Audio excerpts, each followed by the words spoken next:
Welcome to Killer Women with your host, best-selling author Danielle Girard. And now, Danielle's next killer woman.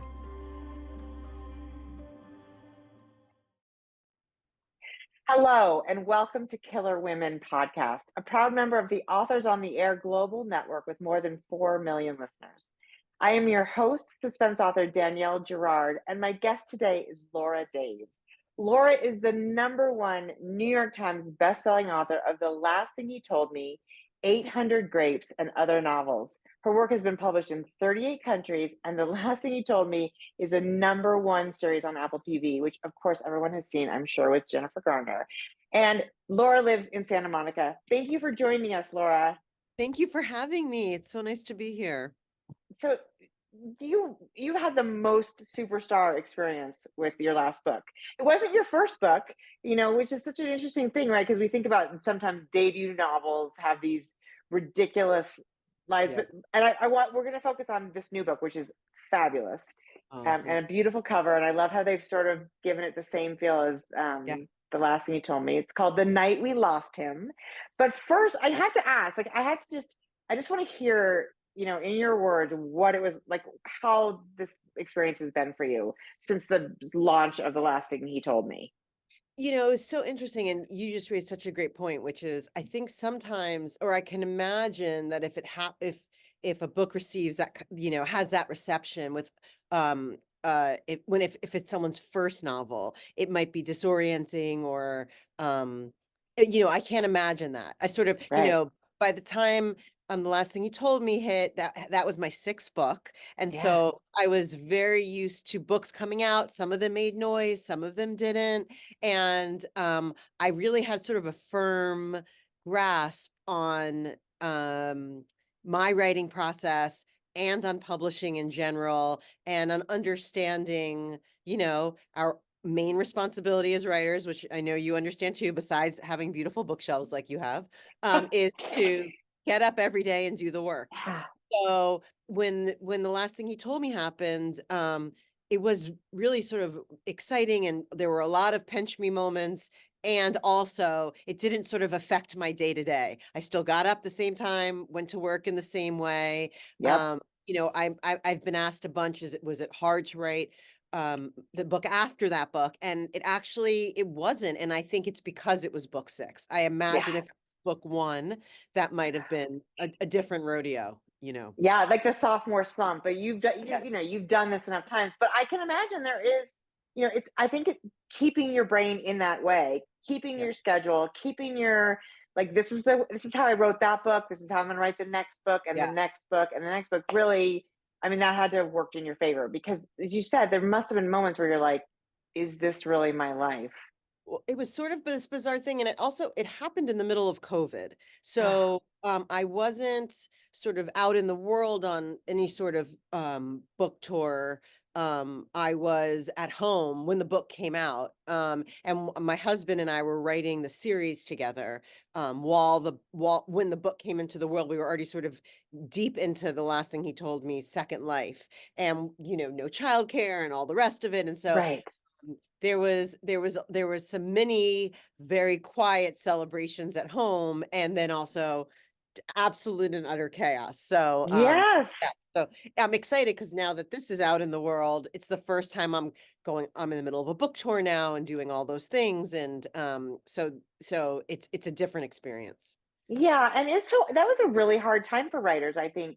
I mean, it Yeah. was a hard time for the whole world. Yeah. Yeah. Not, but I think it's interesting because I think of our job as being so isolating anyway, right? I mean, we are, you're alone with your computer and your thoughts and, that blank page, which is, as we know, such a terrifying and exciting opportunity. Yes. Yes. And yet there was a weird thing that happened to a lot of authors I know during that period where we felt like weirdly so much more isolated that we didn't recognize that we must have real connections as well as being alone to be a writer, right? You can't just be alone. Yes. Yes. No, I yeah, think that's definitely true. Though I do remember shortly after COVID happened, when I said to my husband, I said something like, "Oh my God, this is insane." He's like, "You were living in COVID. Like, this is what you yes, did."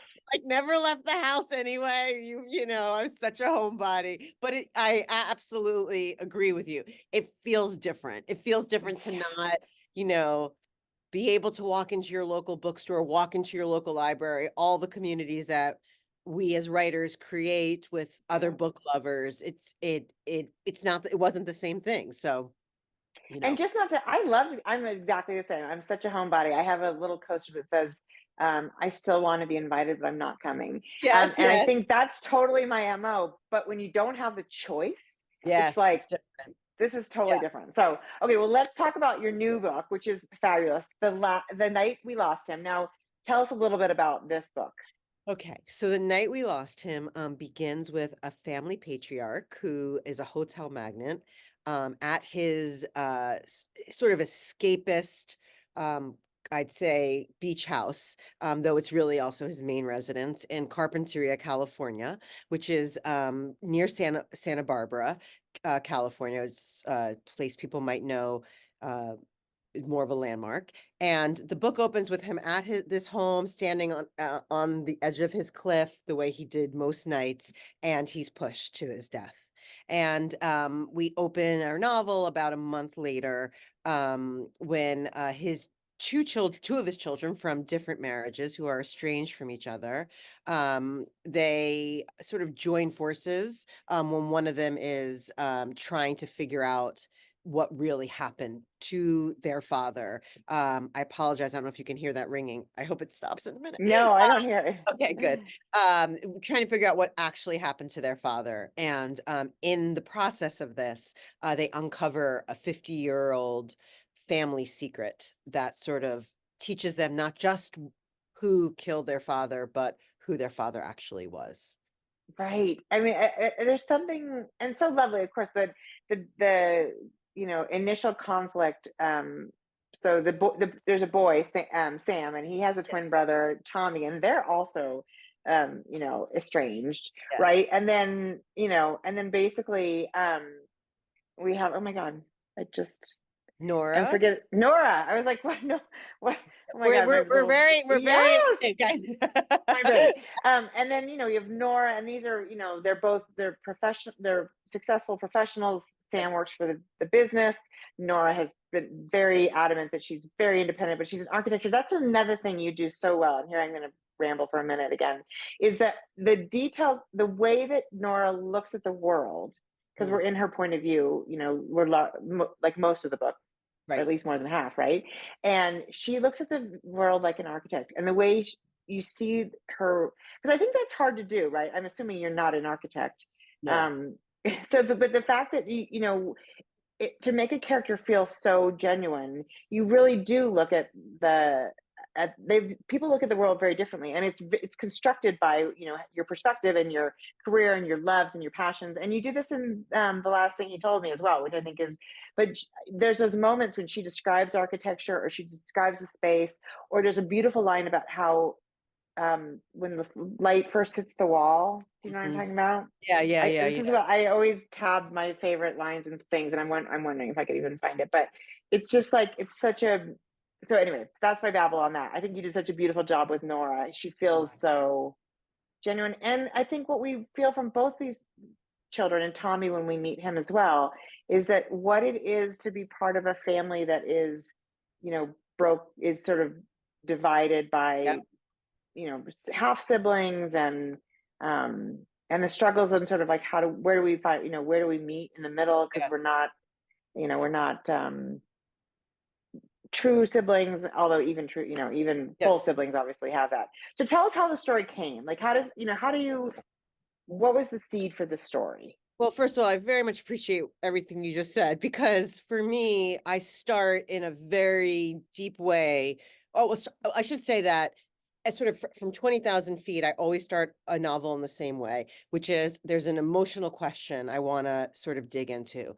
And here the question was, what does it mean to be the witness to someone's life?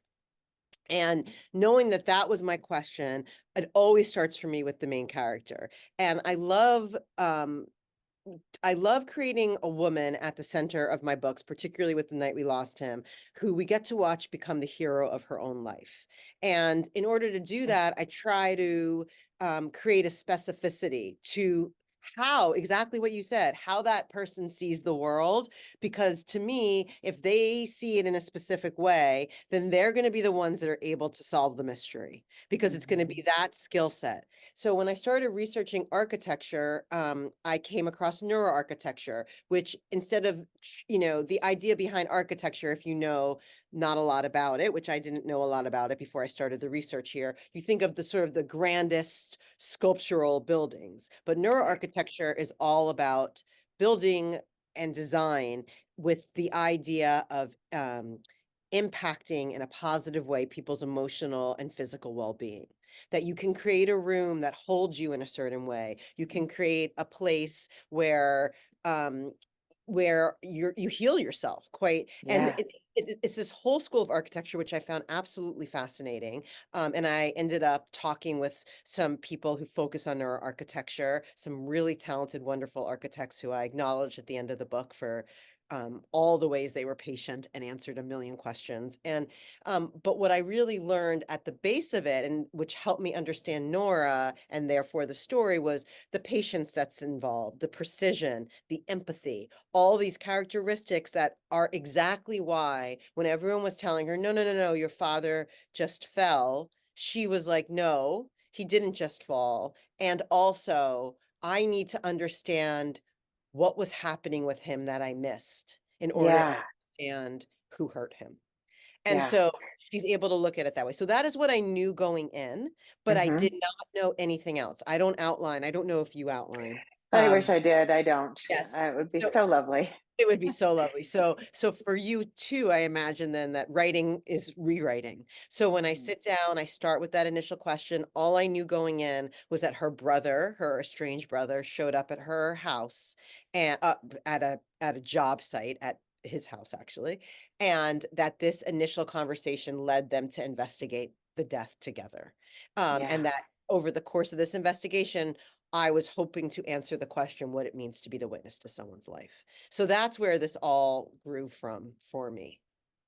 And what I love about it is not just, I mean, Nora is the primary witness, but they're Yes. all witnesses to each Yes. other's lives, right? Yes. Like, so, the Liam, who is the father who's deceased, Mm. he has a brother, Joe, another sort of like, it's not his brother actually, but Mm. they have a brother like relationship. And They're it's like, all of those, yeah, it's all those sort of, and the ways in which we see something that we think is yes, something that ends up being like only after sort of really excavating it, which is what Nora does. Does she yes, realize, and it's understanding his, things he didn't tell them. Because of course, in this kind of patriarch, right, he's a very strong man. There's a lot he kept to himself, and so yes, people had different parts of the puzzle, but nobody had all of it, or at least nobody exactly. that, not Nora, right? Not Nora, Yes, not Sam.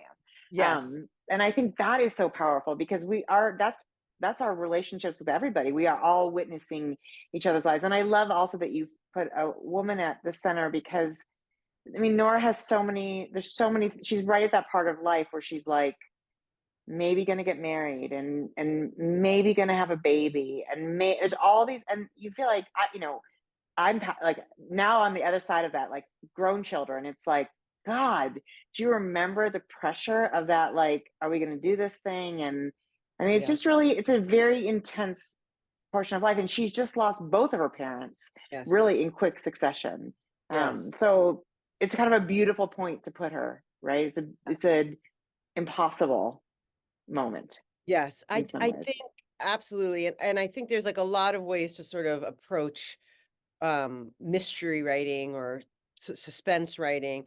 And for me, when I'm not um the fulcrum on which I try to write, because I know my own limits. I Yeah. am not, I wouldn't be good at writing violence, necessarily. Like, I'm just not, I get too scared. Even when people get scared when they are reading, I'm sorry, when they're watching a movie with violence. Like, I was on the plane the other day and I was watching Jaws and I shrieked. Like, at the Oh, middle of the plane, everyone's like looking at me. I'm like, that was not the best. But even with reading, I get scared. So, but the fulcrum on which I try to move everything is usually around, and I don't even think I realized this until after this book, is really around grief and love. And Yeah. if often the answer to the mystery, you'll find it on the other side of excavating grief. And so Yeah. that is certainly what's going on here. Um, Yeah. so it's sort of a different kind of mystery in that way. Yeah. But I really do think that there's a piece always that, and with architecture as well, it becomes sort of a mirror of this idea. And I actually have a quote in the book from this wonderful architect it says that the building that you imagine and the building after it's created, the life it has, are two different things Yeah. entirely. And in Yeah. some ways, that's true of anyone we try to love. The person Right. we think we see versus who they actually were are often two different people. And I really wanted Right. to play with that idea. Yeah, and I mean, it's a shocking thing. I think particularly when we discover our parents after they're gone. It's a Yes. shocking thing. I mean, first of all, it's parents is such a weird thing, right? You know your parents in one context. Yes. And it's like, and then you know nothing about them when they were, growing up. Only, I mean, Yep. you maybe have heard stories, but like to then excavate, which they do, in at Windbreak, which is the um house on the cliff that is Liam's sort of love house. Yes. They get to learn parts of him that they never would have known. I think it's a weird thing to sort of take a little bit of it for granted. Like, of course they were children, and of course they grew up, but like to see evidence of that period, oftentimes comes as a bit of a shock.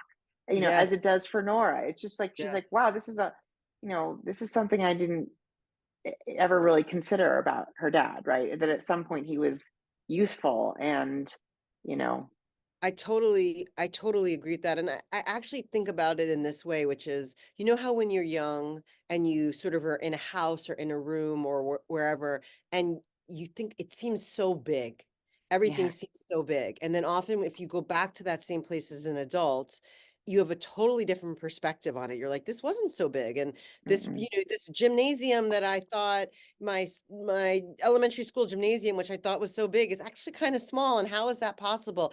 And in a similar way, when you look at your parents, when you look at people with that no longer you're seeing with that childlike glaze, when right. that's lifted and you look at them a different way, it's incredibly disconcerting as much as it is powerful. Um, Yes. because to really see it, you have to accept what you didn't see before. Right, right. And we consider our parents as foundation, or they're this, Yes. and yet at some point they were also soft ground, right? So Yes. we feel like it's firm ground that we're standing on, of course, because they're our parents. And then all of a sudden Yes. you realize, and it happens, I don't know, like if parents get divorced, or if, you see them, something breaks them. It's just like, whoa, that wasn't expected. I want to go back for a second Absolutely. to the grief and love thing, because I think another part of what you explore in both the books I've read, is the idea is what love costs us, right? Yes. What is the cost of love? And I think in both of these books, that's such a strong, there's such a theme there with all the characters, right? We see it with Sam, and Yes. he's maybe getting married, get also like, and with the relationship between Tommy and his wife, Yes. and between the siblings and the parents, and their, and Liam has been married 3 times, and each of those had a different sort of, you know, cost to both parties, right? Yes, yes. I think that's something I'm really interested in. Yeah. And I think the way I sort of named the question in the last thing he told me was, what are we willing to do for the people we love? And Yeah. I think that permeates this book as well, Yeah. I think it's such an important question because it doesn't just reveal, how we feel about the people we love, but how we feel about the nature of love itself. How important is it to us? Um, Right. Sort of live in that relational way. And that is the central question here when you think about what it means to be the witness to someone's life. What that really means to me is, what does it mean to really show up for somebody? What is Yeah. required of you in that effort? And I think I'm thinking about this also. We were chatting before we started chatting Yeah. about I'm working on the sequel to The Last Thing He Told Me. And I think, again, like, I think that's sort of there's an endless well of how we answer that question. And you were noting that Nora's at a certain stage of her life, and then we move and we're at other stages in our lives. And the question becomes different as you get to Yeah. different phases of your life. What you have to do looks different, and how you go about doing it looks different. You Yeah. know, um, the very nature of being a mom to young kids, that means holding on pretty tightly. And being a mom to older kids, sometimes that means letting go. Those are the same loves, it's Yes. expressing itself in a different way. And I really wanted to have a look at that. Yeah. Especially, something else I was doing research on was really to understand this family patriarch, who was a very different father to his different children, Yeah. despite loving them equally, and also was a very different husband and a very different partner to these people that came in and out of his life. And part of that had to do less with the different people and more with himself, and how he was able to show up for himself during those periods of his life as well. So that's definitely something that I'm always sort of thinking about in terms of these characters. I mean, and it's super powerful. And I think, the way, like, we talk about the cost in like the way what Joe holds back from these kids who are grieving their dad, because he feels like he's being loyal to, his brother, Yes. Liam. And also because what good, he's in his mind, he's like, what good does it really do us to know some things later? And yet Yeah. for the children of that person, they want, and I do think that they learn things, that we do learn things that sometimes are disappointing, right? And we have to we have to somehow marry the what we thought that person, we thought that person was, with who they really were. And that's incredibly powerful too. I love also the fact that Liam kept his children really separate, Yes. and that made them, that was, they sort of thought, I think probably each of them thought, well, what's wrong with me? And it wasn't really about them, right? It was, like you said, it was about him. Well, it's funny And 'cause yeah, I really, oh, sorry, I didn't mean to interrupt you. no, you didn't. Oh, Yeah. oh no, I was something else that I did when I was looking at the research, because I really wanted to understand Liam, was I looked and I interviewed some men who are were the heads of major corporations in some way. And I also read several books. I read a book about Sumner Redstone and the Sackler family, and all these families. And it's a very common theme. Once a man with that amount of power lets you in, he doesn't kind of ever let you go. Like, all these men sort of had relationships with all their wives, or it was quite complicated with the different families and the compartmentalizing. And I thought that that's such an interesting thread to see through all of these people about what it means to be in someone's inner circle in Yeah. that way. And Yeah. there's a real world event. Just Enron was sort of an inspiration for me with The Last Thing He Told Me. And here, and I don't want it to be a spoiler because it has everything to do with the twist, but there was, I'll just say, a children's book publisher that the succession battle that happened around that publisher's Hmm. was really inspired a large piece of the Hmm. story. Yeah. Well, I think the delivery of the twist, and and twists, but I know which one you're referring to, of course. Is beautifully done, because one thing I think about that we see in books now is everybody's so focused on creating a twist, right? Mm, That some of the twists feel like it's a little jarring, yeah. or it feels unfair, like the character Yes. had information that they didn't share. And Yes. I have Yes. I struggle with that. I'm like, wait a minute, that's sort of feels like cheating if you're in their point of view. But and this all just, like, the way it unfurls, and we are unraveling it with Nora as she's unraveling it at the end, as she's putting those pieces together. I'm like, oh, I know exactly what's happening here. And Yeah. it makes so much sense, and you don't feel like you have to go back and be like, wait, what did I miss? Yeah. It's beautifully done. So and that's a Thank testament, so that's a testament, I think, to the idea that you don't outline, right? So you. Yes. how does it work? You put a draft, if you're like me, you put a draft down, and it's Yeah. kind It's a of, mess. Yeah. yeah. So I don't know if yours is a mess. Mine's a mess. Mine's But a mess. I think too, what you just said, I think is really important because I think there's a lot of different ways to write. But for me particularly, I don't like when a narrator is holding something back, because then I feel like the goal I always feel like is, how do you create a twist that's both inevitable and surprising at the same Yes. time? Those things. So, so to do that, I try to reveal to the reader while I'm discovering it myself. And Yeah. while, my proxy is discovering it herself, so Yep. that you have that sense of surprise and inevitability, hopefully, running through it. Because if she knows something 80 pages before she tells, I feel like you're going to feel the hand of a writer in a way that I'm not interested in. Yeah, and Yeah. I think you even with in the ways in which other characters are holding things back from people, Yeah. those Nora and Sam are on it. They're like, he's Yeah. hiding something, she's Yeah. hiding something, and of course that all makes sense in the end as to not only what they're hiding but why they were hiding it. And I think that's also really powerful because you want your characters to be at least as smart as I want the characters to be at least as smart as I am. I So totally agree with that. if I can Yes. figure something out, then the character better be figuring it out. I couldn't agree more. I totally agree with that. Yep, yep. Because otherwise, it just doesn't feel good. The Mm-mm. storytelling doesn't feel good. I really love books that I feel like I can read them out loud, like someone else's books, not mine. Like, like that feeling of, like, when people talk about not being able to put something down, to me, it's that feeling of I love the feeling like it's almost like you're sitting around the fire and someone's reading it to you. And the Yeah. very nature of that is you're experiencing the surprise, you're experiencing all of that in real time. And if you don't Yeah, have a smart narrator, you're not trusting them to tell you a story. So exactly. I think that's really important. I do too. And I think it's hard to accomplish. I think for a character to be both, really smart and also really genuine. Yes. Um, and I think maybe this is one reason I don't outline is that I feel like if I knew what she knew already, then I would want to forecast it 30 pages before even she would, you know what I mean? Like I'd struggle to Totally keep it agree. back.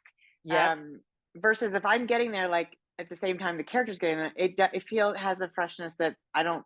And I say this also because I can't outline, so it's very Yes. convenient that I don't want to be able to. But Yes. I'm the I same. just feel like that's part of it. So do you feel like when you finish a draft, is the draft your sort of it's the exploration of what the story, and by the time you finish it, you kind of know what the story is?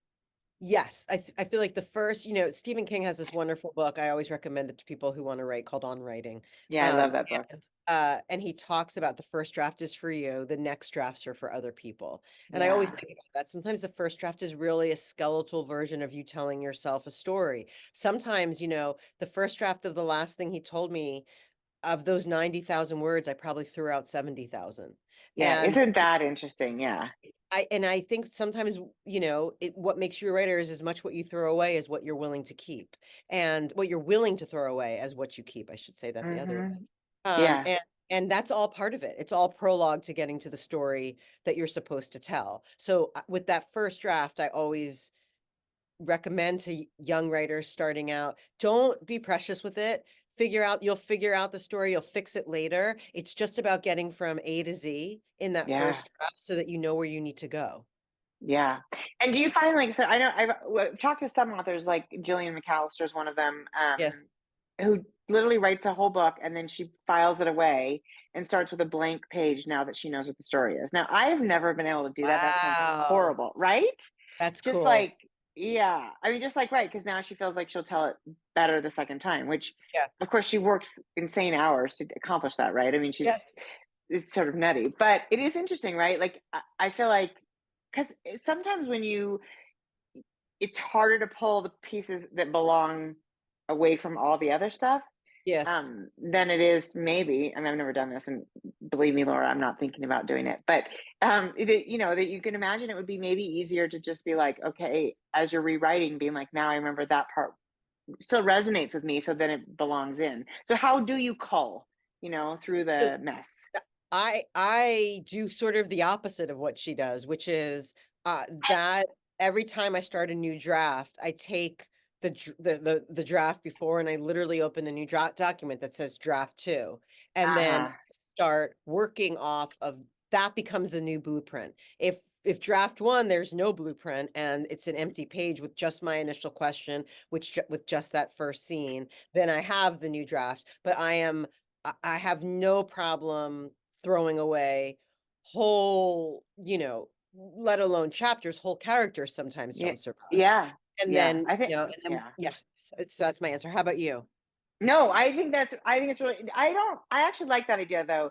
Um, I tend to sort of keep work with the same file, but I'm not sure that, and give it a different name. But I think actually there's something really, if you're working on them side by side, you're looking at that, like the scene, and saying, this is the piece, for instance, of this that works, that I'm gonna, sorry, my dog's, I think my child is down here. Anyway, I'm like, somebody is in my panic room. Anyway, so it's, you take the pieces that work and Mhm. pull them into the new document. Is that what you're saying, kind of, and Well, leave the rest? I actually don't even end up looking usually. Like, so once I like, it's the new document, I always have just the new date. So Yeah, then that old document, that's just sort of also me saving it, because with my first book, I spilled water on my computer and I lost the whole thing. So now I'm just like being very, very careful. yes, And what I do is then knowing I have the old draft, it puts me in a situation where I feel much less precious about throwing anything away or starting again, because I know I have that draft to go back to if I've missed right. something or left me, but I almost never go back to it. So it's similar, right? I mean, Yes. you're just exactly like you said. It's like Gillian McAllister's way Inside Out. Well, I Yes. mean, and it worked. And I think, and then at what point do you let somebody else get involved? Because I think that's another really interesting question for Yeah. aspiring authors or young authors. It's so long. I wait so long. Maybe 18 drafts. Like literally, Interesting. I usually don't show anyone until it's done, meaning like I feel like I've taken it as far as I can take it.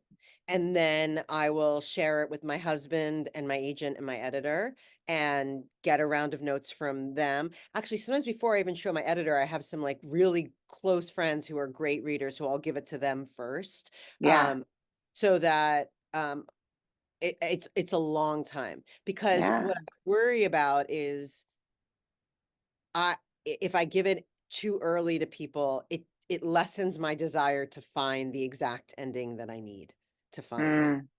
Right. It feels like, I think sometimes, I feel the same way. I'm 100 pages into a new book, and I'm like, there's just some part of me that really wants someone to read it and say, "You're just doing great. Just keep going." Yes.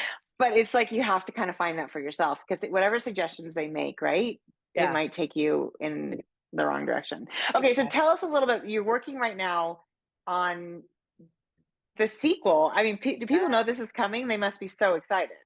I don't know. I mean, I'm not very good at social media. I mentioned on social media a few months ago, but it's coming next fall. So I'm writing the sequel to The Last Thing He Told Me. So actually, as soon as we're off this call, I'm actually heading to do some research. But I I think I always imagined that to be one book. And I never thought I didn't write that with the intention of writing a second book. I thought it was a complete story onto itself. And then shortly after the book came out, I kept getting the same sort of question of, do you know what happens to Owen? And do you know what happened? What happened over these Right. years? What happens next? And much to my surprise, I had a very complete answer in my head. And that didn't mean necessarily that I thought it was going to be a sequel. But I sat down and started writing, really only for myself at that moment to see. And I wrote 100 pages and I thought, oh my gosh, I know exactly what I want to do here. And so now it's this sort of lovely exploration of that, Mhm. of finishing that story, of answering some of the questions that were in that first book. So Yeah, that is so fun. Well, I mean, what an exciting, and you're going, if I'm not wrong, you're going to France to yes, do a yes, little research. So it I'm sounds going to like, France. I think we should all be setting books in France. That I seems to me know. like we should have to go to France for research. That's very smart. You were Yes, thinking on that one. I was. I mean, I am bringing in tow my husband and my 8-year-old, so we'll see how easy this research goes. But I'm very much looking forward to it. Except that the thing is, and it sounds like you do what I do in terms of like, the no outlining and the research heavy and the everything. Like the anxiety I felt about squeezing in this trip to France, because I'm like, when am I going to go? And they Right. in a part of France that sort of closes down for the year in November, and I'm like, I got to get there now. So it's a very, very quick trip to France, but I'm still extremely excited to go. I'm so excited for you. Well, Laura, it was so fun to chat. I absolutely loved. I loved the last thing you told me. I loved the night we lost him. I'm super excited about what's coming next year. So congratulations on all your success and keep in doing the hard work. Because I think there's got to be a part of you that could be like, I could probably just be done with this, but how do we ever quit writing, right? Oh, I know. We can't. We can't. Mm-mm. We need a room like your beautiful room. And honestly, I have to say, I'm obsessed with your room. So it's going to be so weird when I'm done with this tour that I like show up in Montana, but I'm coming. Anytime But you can come, uh, right, set up a desk and look out in the backyard with it's me. It's it's it is pretty spectacular. I'm it's pretty happy pretty with it. it's pretty spectacular. Those bookshelves they've made my whole day. So thank you so Oh, much for having thank me. you. This was so fun. Everybody, Laura, tell us where to find you. You're not good at social media, but we want to find you there anyway. Where are you so we can follow you? I'm on at Laura Dave Author at on Instagram. Okay. That's it. That's where I That's am. it. That's the Yes. best place. And Yes. anybody your local bookstore is going to have this book. So, and I assume is there information? You're doing a tour, I'm Yes. sure. And that's on Laura Dave Author on Instagram and also on my website, lauradave.com. Okay, perfect. Everybody go look for this. You're going to love this book. And once you've read it, I want to talk about all the interesting stuff at the end because I don't get to talk about that on the show. So thank you for joining us with Laura Dave on Killer Women, and we will see you next time. Bye. Bye.